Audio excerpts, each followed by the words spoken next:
My friends, tonight, I want to speak to you about something the world now calls a quantum shift. While they may dress it in scientific language, the truth of it is ancient and eternal. For long before the term quantum was ever coined, I told my students this: you do not move through space. You move by changing your state. And when you change your state, your world changes completely and unmistakably. A quantum shift is not external. It is not about moving to another house, another job, or another country. It is a change of identity, a movement from one concept of self to another. You are not your past. You are not what they told you. You are only what you dare to assume yourself to be right now. Let me remind you of something I've said many times. Man is all imagination. God is man and exists in us and we in him.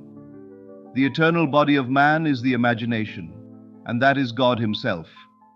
Therefore, if you would change your world, you must begin by changing your imagination.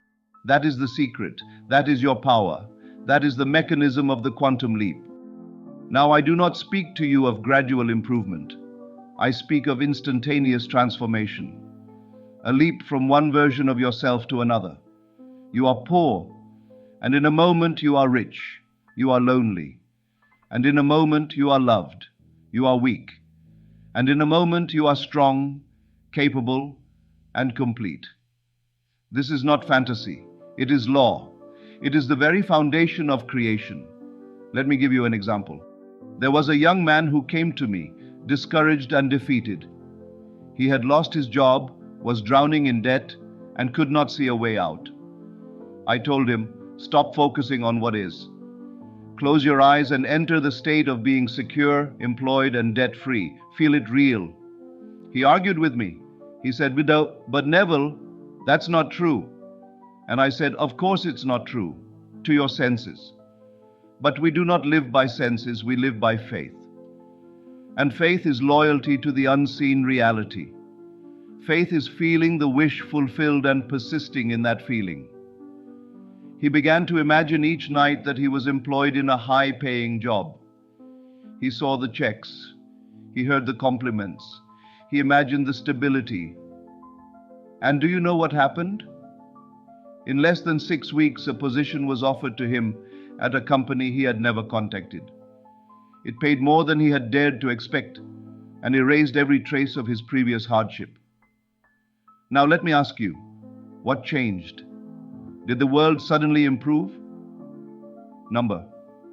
He shifted his state, and the world responded as it always must. You see, friends, this is not theory, it is spiritual law. And the law is simple. Whatever you consent to as true of yourself becomes your experience. If you would be wealthy, you must not wish for wealth. You must feel yourself already wealthy. If you would be loved, you must not long for love. You must be love in consciousness. If you desire health, you must see yourself as vibrant, whole, and well. And here is the secret. You must remain in that state long enough for the outer world to reflect it. You must be faithful to it, no matter what the senses tell you.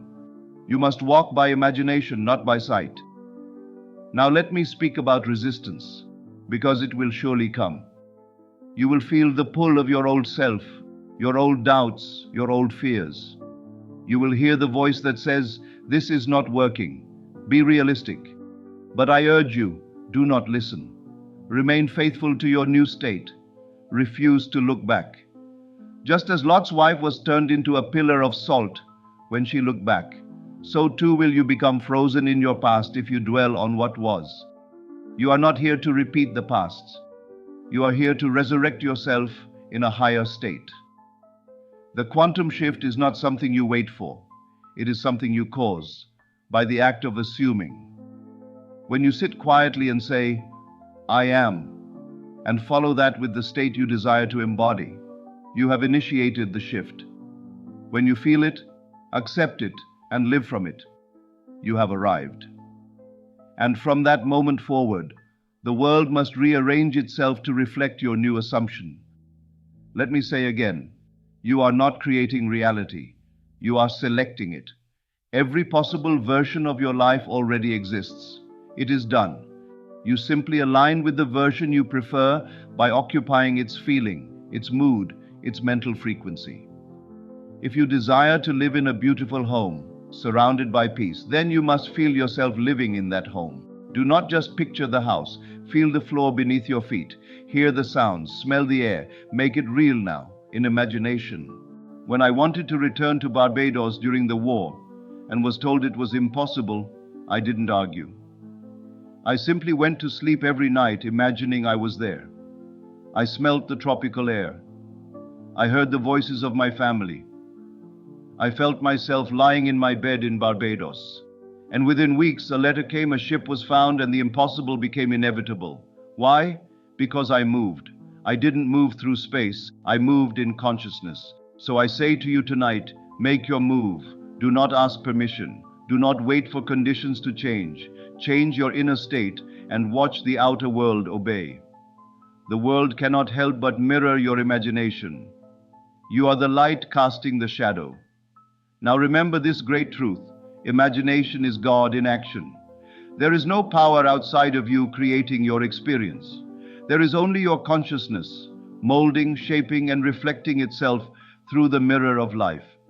So what will you imagine now? Will you imagine lack or abundance?